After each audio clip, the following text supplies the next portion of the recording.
জাতীয় নাগরিক কমিটির মুখ্য সংগঠক সার্জিস আলম অভিযোগ করেছেন, এখনো সিএনজি ও বাস স্ট্যান্ডে চাঁদাবাজি হচ্ছে।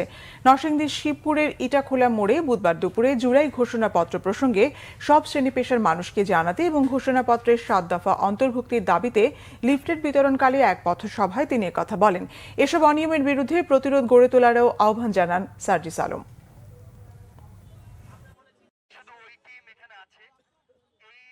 এই যে এত মানুষ রক্ত জীবন দিয়ে আপনারা সংগ্রাম করে হাসিনাকে দেশ থেকে বিতাড়িত করলেন, হাসিনাকে তার স্বামীর সংসারে পাঠিয়ে দিলেন, এটা ঘোষণাপত্রে স্বীকৃতি দেওয়া উচিত না। আমরা চাই যে এই স্বীকৃতিটা হোক, এটার একটা লিখিত ডকুমেন্ট থাকুক।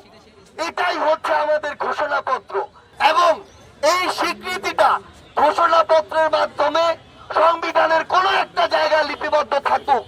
তাহলে ৭১ যেমন আমাদের শেকড় হিসেবে সংবিধানে স্বীকৃতি পেয়েছে, ২৪০০ আমাদের অস্তিত্বের লড়াই হিসেবে সংবিধানে ঠাঁই পাবে।